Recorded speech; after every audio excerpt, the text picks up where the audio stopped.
哦，好，例牌，你埋啲，OK。好，係，一隻記埋台先。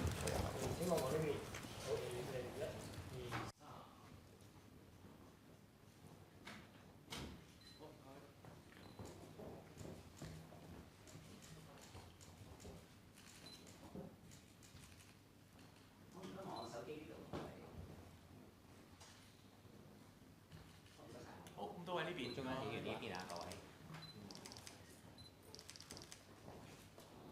同助理演員咧就可以俾後面聽嘅啊，唔該。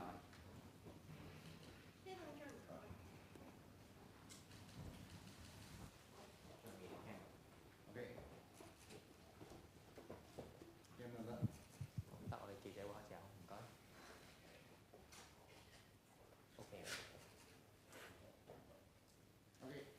好，歡迎大家嚟到今日正。Welcome to the press conference of the Public Accounts Committee. The chairman and members will speak first, and then we'll open the floor to the press for questions. I hand over to the chairman. Thank you. Welcome to the press conference of the Public Accounts Committee. Today, the committee has tabled in Council its report number 84. Of the 8 chapters covered in the report of the Director of Audit, the committee has decided to hold public hearings on 2 of the chapters, which include Chapter 4, Management of Mandatory Window Inspection Scheme by the Buildings Department, and Chapter 6, Street Cleansing Services. As for the other 6 chapters, the relevant bureaus or departments and organizations have, at the request of the committee, addressed members' issues of concern in writing. I will now first invite the 2 respective lead members to briefly introduce the 2 chapters on which public hearings were held, and then members of the media may raise questions. May I invite Mr. Louis Leung to brief the press on our views on Chapter 4, Management of Mandatory Window Inspection Scheme by the Buildings Department. Thank you, Chair. Thank you, members of the press. The chairman of the PAC gave an address to the council this morning to set out our conclusions and recommendations in relation to 2 chapters on which public hearings were held. I will not repeat what was said by the chairman. In Chapter 4 of Audit Report number 84, based on the idea of prevention is better than cure, the administration has decided to amend the Buildings Ordinance next year so as to raise the penalty for failure to comply with the mandatory window inspection scheme. We believe we should encourage the public's incentive to examine the windows and enhance publication on how to use windows properly. For instance, windows should not be used for hang laundry and for pivot point for cleaning windows so as to prevent windows from falling from height. At a public hearing in May, I mentioned that the administration should consider commending owners who took the initiative to repair and inspect windows.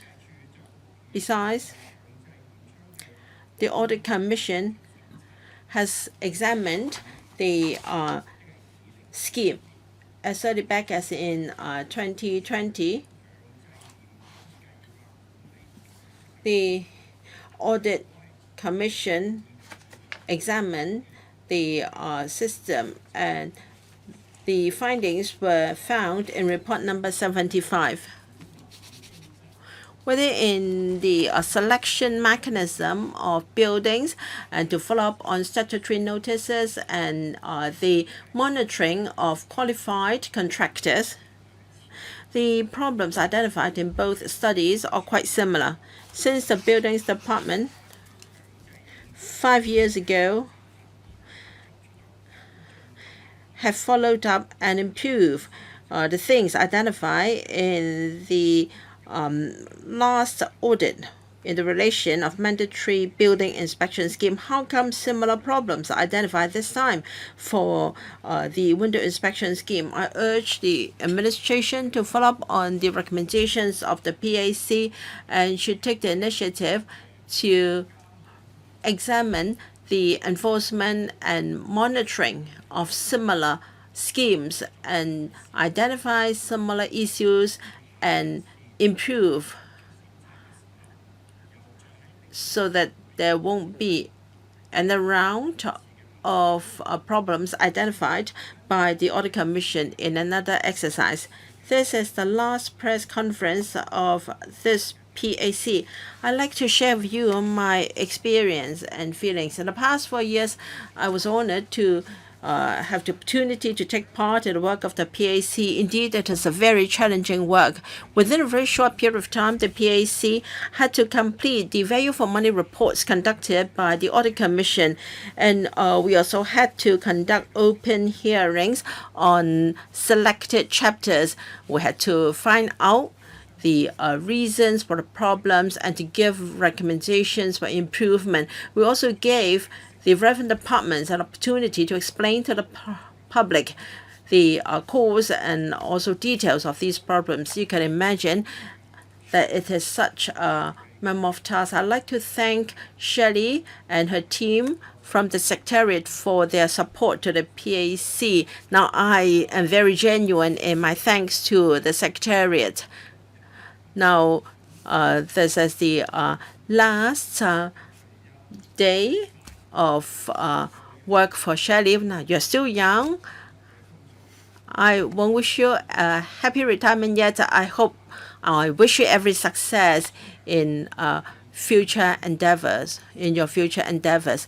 And I hope all heads of departments of the government can read each and every PAC report very meticulously and learn from our recommendations and improve workflows of your own departments to ensure more cost effectiveness in the use of public money. Thank you, Mr. Leung.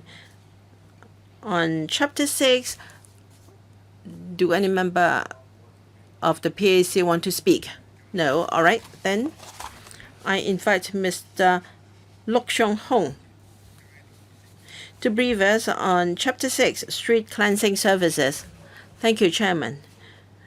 Chapter 6 is on street cleansing services. The first is on outsourcing of street cleansing work. As we all know, the government has improved the contract system of outsourcing. We have seen improvement in wages of workers.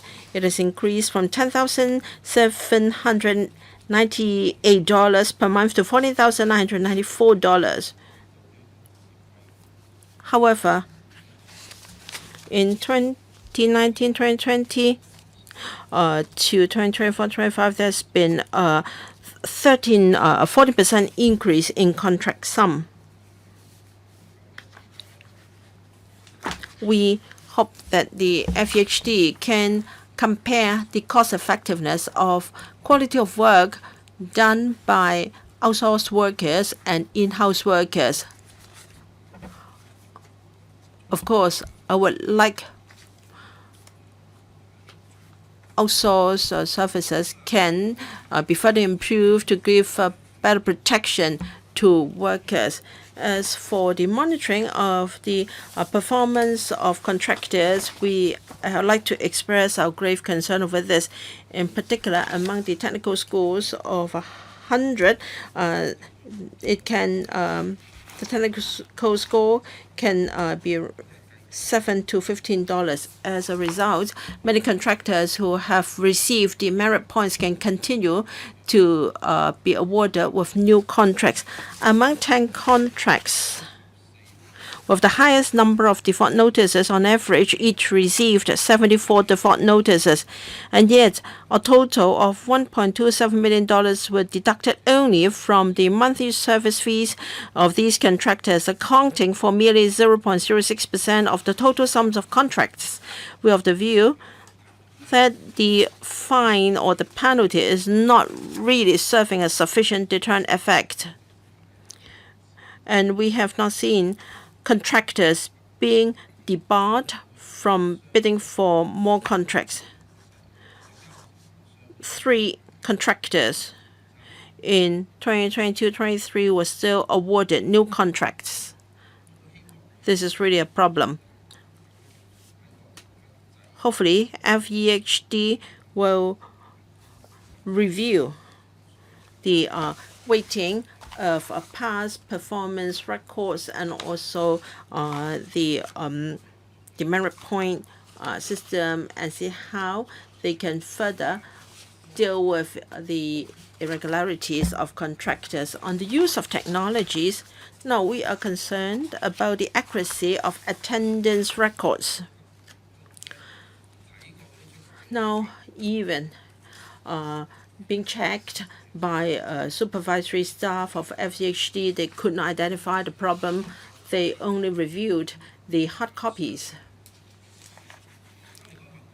Another problem is many contractors, about 18% of them, were not required to use a mini street washing machine with pressure washers, surface cleaners. We urge the FEHD to adopt electronic attendance record system to ensure accuracy. And as for monitoring, supervisory petrol inspections, we should use more technologies, and then they should also have electronic submission of work programs and reports. We also encourage contractors to use technologies to enhance automated street cleansing, to enhance quality and cost effectiveness, and also to save resources. Practically speaking, we believe that in terms of monitoring the cleanliness of streets that are being outsourced, we discover that in particular there are 3 districts not complying with the guidelines of FEHD. In terms of its coverage and frequency, we discover that there have been some falling short. The delays has varied from 1 to 10 working days. And the default notice that have been delivered, among them are 66%. Well, 66% of the notice and over 74% of the default notice are being delayed in deliverance. Some has been delayed for 114 days. And it shows that the monitoring work of FEHD has still much room for improvement. In terms of monitoring the in-house street cleansing services, we discover that in terms of street cleansing services in the Central and Western and Yuen Long district, on one particular business day, there are workers which are assigned to more than one area, which is far from ideal. For street washing services, 53% and 70% of work shifts are not deploying street washing vehicles, respectively. So these are all some substandard circumstances. We express grave concerns about these inadequacies. We also discover that when they inspected in 152, the majority of the inspections were not entered into the department's e-management system. In terms of enforcement, we also concern that there are people with multiple prosecutions and they are only receiving fixed penalty notice. We're not sure why they're not being summoned. We believe that there is much room for improvement in this regard. Especially with the black points. How do we deploy the monitoring cameras? These are all areas that the department can be more active in making use of monitoring cameras in order to look into the situation more closely. Well, as for myself and the committee member, okay, I would like to first talk about the criteria of assessing the performance. One of the guidelines is to complete the cleansing of major streets by 9 a.m. Among DEHO, 4% of them are unable to deliver that. Regarding the performance measure, in particular areas, they require more than one cleansing each week. However, in the report, they are only required the reporting of once. For those streets that requires cleansing of more than once, there will be no record. Is it being 100% achieved? We find the report ambiguous in this area. Therefore, we hope that the FEHD can improve the performance measurement and take the initiative to managing better. In other words, even when no issues are being discovered, they should take the initiative to report and analyze. Well, among the whole discussion of Chapter 6, I find the monitoring of the outsourcing works the most remarkable. At the moment, the foreman will go to check the streets. If they find it clean enough, they would take it as the working team has all attended or the streets have been cleansed already. I think they're taking things as granted. I also discovered that there is no sufficient I&T support to ensure there is sufficient manpower at work.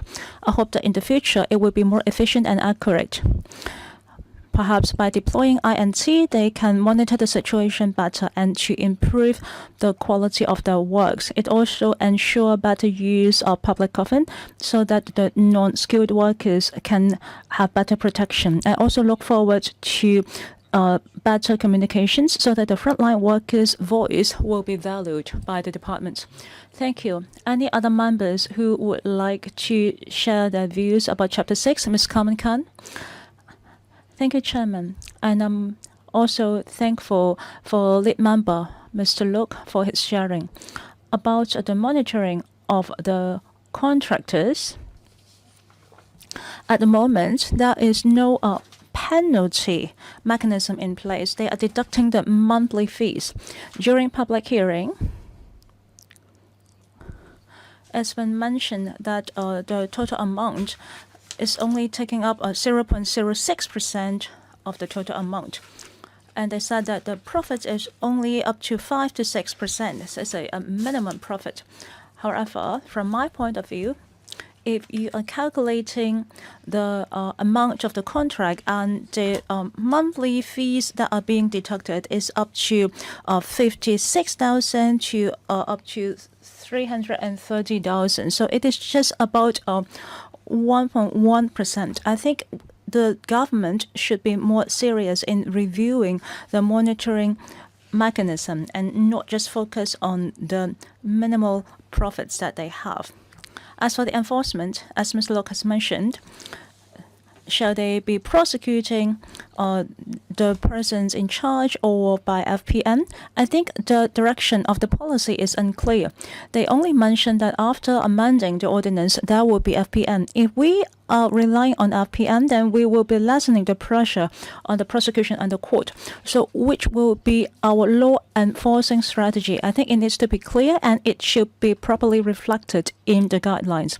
At the moment, we find discrepancies between the guidelines and the actual enforcement. Thank you, Ms. Khan. And also Ms. Yong Haiyan. Thank you, Chairman. I would like to draw your attention to the comments from PAC's committee regarding the report. Both lead members and Ms. Carmen Khan has mentioned about the service contract. Well, for certain contractors, some of them have received on an average of 74 default notice. However, in the total, only a 1.27 million of monthly fees are being deducted. It shows that our penalty is rather weak. We also urge the FEHD to review the demerit system that they now have. and perhaps they need to introduce an accumulation of demerit. In other words, if you have received a higher number of default notice, it shall take up a larger proportion of your scores. We have urged the FEHD to review according to the results of this report. As for the attendance record, we also express grave concerns. Nowadays, the attendance records are still handed in paper form. If that is the case, it will be difficult for us to monitor. The FEHD will have a hard time to review the record as well. It will be very difficult for them to discover any omission. Therefore, we urge the FEHD to review and explore relevant measures and encourage them to adopt e-attendance record. And they also said that they will make it an electronic system, and they will also discover a integrated monitoring system as a platform for better inspection. And we also require FEHD to report back about the following up on the development of INT measures. We discovered that about 9%, that is about 20,740 FNP, are being issued to 3,742 repeated offenders. The rate of repeated offenders are rather high. It is up to 9%. We have increased manpower for FEHD by 34%, but they told us that the prosecution rate actually decreased. We have increased manpower, that we expect a stronger law enforcement, but the prosecution rate has dropped. During the hearing, they also expressed that they will review if such manpower is required. Since we are still amending the regulations, perhaps such changes have already reflected certain deterrent effects. Therefore, they promise to review the needs of the manpower. And we urge FEHD to review the operation of the monitoring on a regular basis and to put in place some practical system and to review the system of FPN as well as prosecution to ensure the deterrent effect is strong enough. Thank you, Ms. Yong. Any more member who would like to speak? If not, I open the floor to the press. Please identify the agency you represent as you speak. I'm from Hong Kong 01. Mr. Liu Sloan just mentioned that there was a report in 2020 on a mandatory window inspection scheme. So can you see how the system can be improved? Mr. Low, the report you mentioned was actually done in 2020. The Audit Commission did a study of the Mandatory Building Inspection Scheme, MBIS. Report number 84 is on the Mandatory Window Inspection Scheme. Both schemes are being handled by the same team under the Buildings Department. In my opening remarks, we said that the problems identified by the Director of Audit were also identified in the audit study of MBIS done in 2020. You mentioned penalty. Are you talking about penalty on those who did not comply with the statutory notice of the mandatory building inspection scheme, or penalty on staff of the buildings department? Speaker is off mic.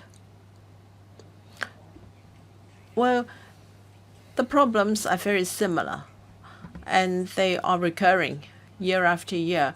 They were pointed out by the Audit Commission, but there was no improvement. Should there be some penalty on the department?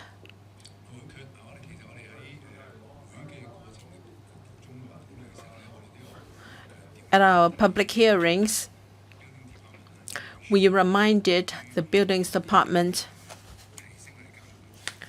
to enhance its ability to monitor the system. Owners should be responsible, but we've also recommended the buildings department to educate owners so that they have a better understanding of the situation. And we should also educate occupants of buildings against using their windows improperly. For instance, they should not hang the laundry there, and then at typhoons, the windows should be closed so that we will have fewer window falling incidents. Mr. Low. I think the reporter asked whether there should be penalty on colleagues of the buildings department. This is something outside the scope of the PAC. However, we want to stress, as I did in my opening remarks, that the department should not just give regard to this report, because the report has been compiled with the hard efforts of legislators and also the Secretariat. The recommendations are not just for the department alone. We suggest that all department heads should read the report very carefully, because there are certainly lessons to be learned from the suggestions and conclusions. For those who do not comply with the statutory notices for mandatory window inspection and buildings inspection, will penalties be enhanced? The Buildings Department is planning to amend the Buildings Ordinance next year. Hopefully, I have addressed the journalist's problem. Any supplement from Ms. Khan? Thank you, Chair. I think the question by the reporter from HK01 was very valid. Now, this report is about window inspection. The last report was about building inspection. They are the responsibility of the same team under the Buildings Department. I agree that those colleagues have not learned from the last report. And our position is very clear. We should not just rely on the initiative of owners alone. We agree that owners have the responsibility to maintain their buildings and properties, but whenever there is a window falling incident, the public is at risk. While it is beyond the scope of our work, we hope that we can both address the issue by drawing conclusions and making recommendations. We should also look at how the people responsible in the civil service can better perform their duties. And the C is already looking at a senior civil servant accountability scheme. Thank you. Any more questions? I'm from Singtao. I'd like to ask why the PAC has selected the management of mandatory building inspection scheme and street cleansing services for public hearings. And you also said that you agree that the buildings department should repair and maintain buildings at really risky places or cases. Now, the Fire Services Ordinance was amended to allow the government to carry out works on behalf of owners first. Will you follow the same model for this? On the question of street cleansing,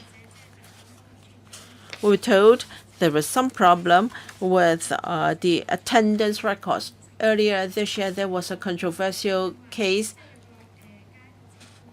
where street cleansing workers posted bills on streets and then removed them. As far as that case is concerned, have you identified loopholes in the whole workflow, and what recommendations do you have? Generally speaking, When the commissioner have delivered this report to us, we will first discuss about the report, and then the members will express our opinions. After putting together our comments, we will select items for public hearings, and this time we have selected chapter 4 and 6. You have asked both about MWIS and street cleansing. I would like to defer the question to Mr. Louis Lung, and he can also explain why he would like to select this issue for public hearing. Thank you. Thank you for your question. The reason why we have selected MWIS as our areas of focus, because it is closely related to our safety. Just imagine, Hong Kong is a densely populated area. If a window is falling from a high-rise building, it will cause great harm to the pedestrians. The resident of the fallen window is very likely to have misused the windows. For instance, they are hanging laundry there, or they are leaning on the windows to clean the windows. Those actions are also posing risk to the resident him or herself. Since we are taking a risk-based approach, the whole committee agreed to select chapter 4 for public hearing. You have also asked if there are any rooms for improvement. Well, actually, it has been detailed out in our report.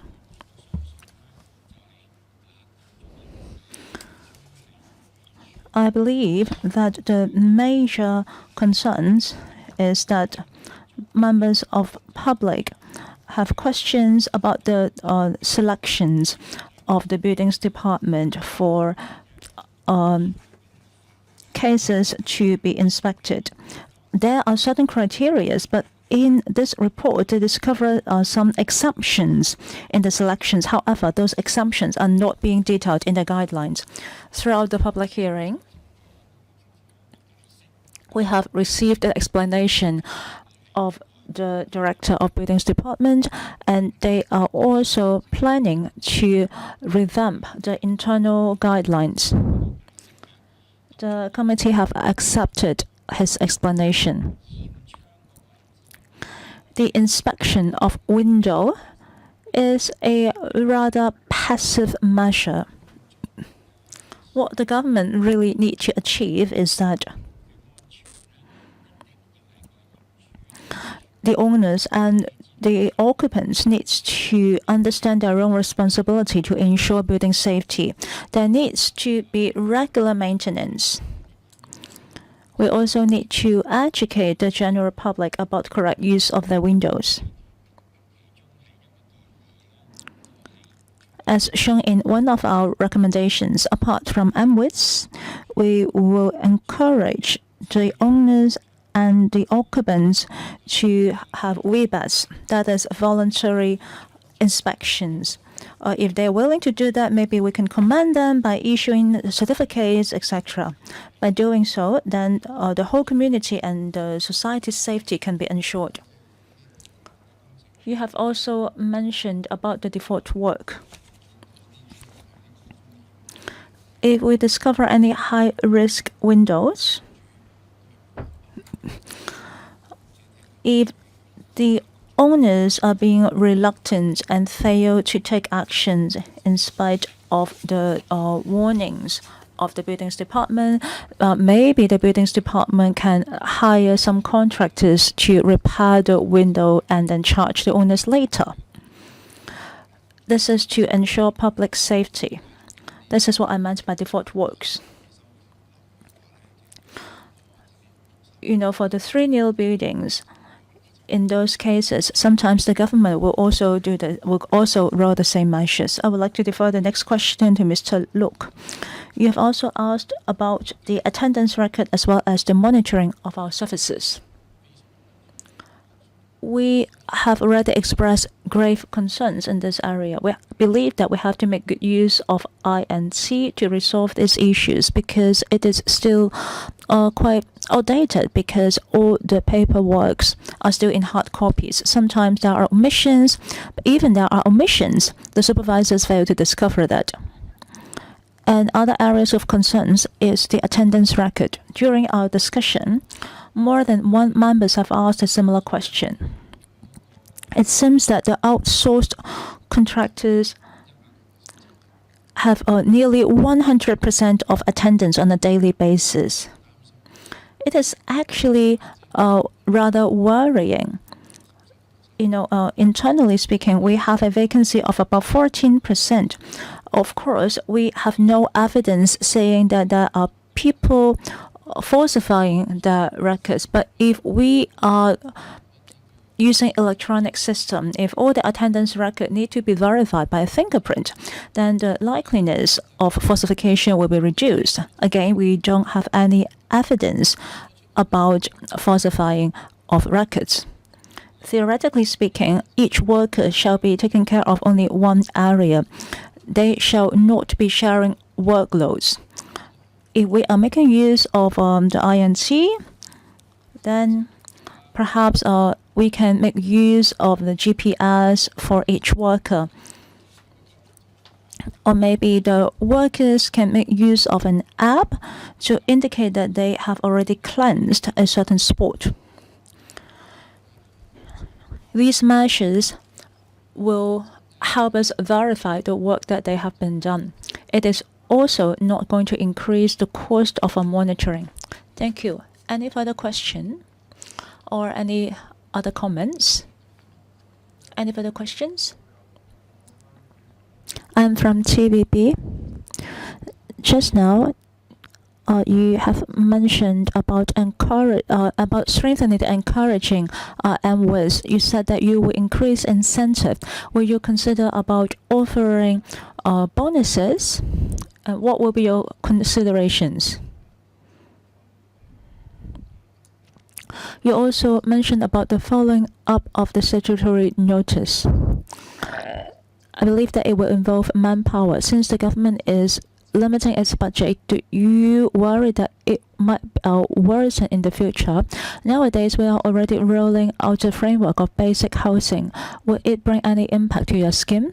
Mr. Long? Well, of course, there are different ways of encouragement.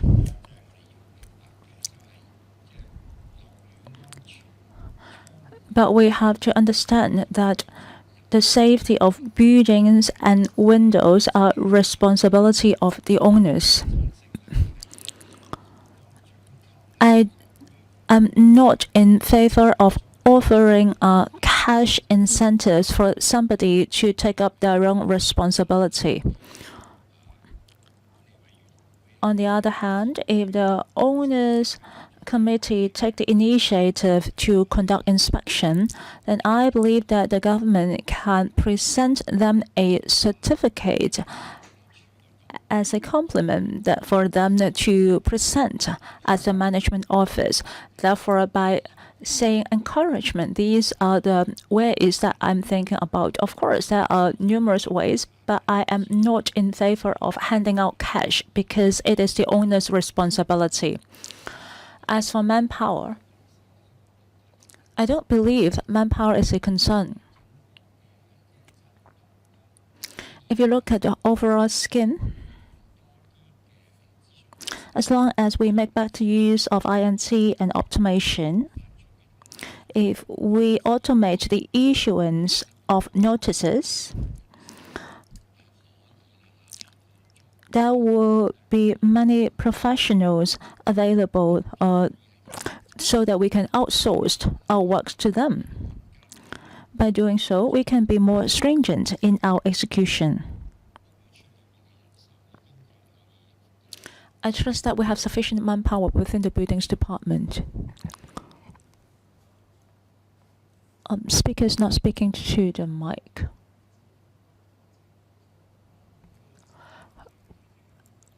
And how do you see about the impact of the basic housing framework? As far as I know, the government is now rolling out the maintenance OBB 2.0.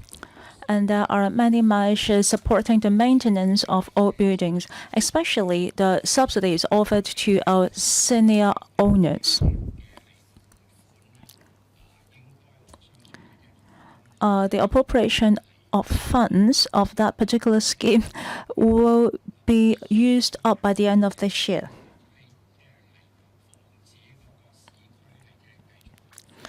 Well, since we want to prevent the aging of the urban area, I believe that the government need to continue to set aside funds for OBB. Perhaps we need to roll out OBB 3.0. However, this is out of the scope of this committee.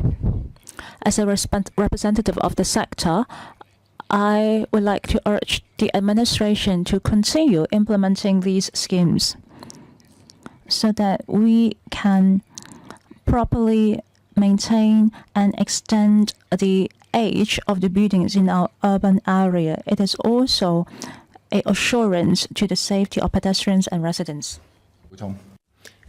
Any other points from members? For elderly residents, there are projects by the government to provide subsidy in care maintenance of buildings. But if you are talking about all buildings in Hong Kong to everyone, well, after all, we're talking about public money and we have to use them prudently. And as for basic housing units, well, they do have owners. Tenants may be grassroots, but then owners are private property owners. They should fulfill their statutory building on window inspection and building inspection. Any other questions from the floor? Any more supplements from members here? Deputy Chairman, this is the last PC. Do you have anything more to say? This is the last PAC meeting of the 7th term of LegCo. Once again, I want to thank members for their dedicated efforts. You might have noted that members asked very in-depth and meticulous questions. In examining the Audit Commission's reports, so we questioned the administration and gave very good recommendations. I want to thank members for their hard work. I want to thank the Secretariat. This is the last day of work for Shirley. May I wish her every success, and I also want to thank her team. So this is the end of the PAC for this term of the Council. Thank you very much. 好，我哋留一留，我哋同阿 Shirley，我哋留低同阿 Shirley。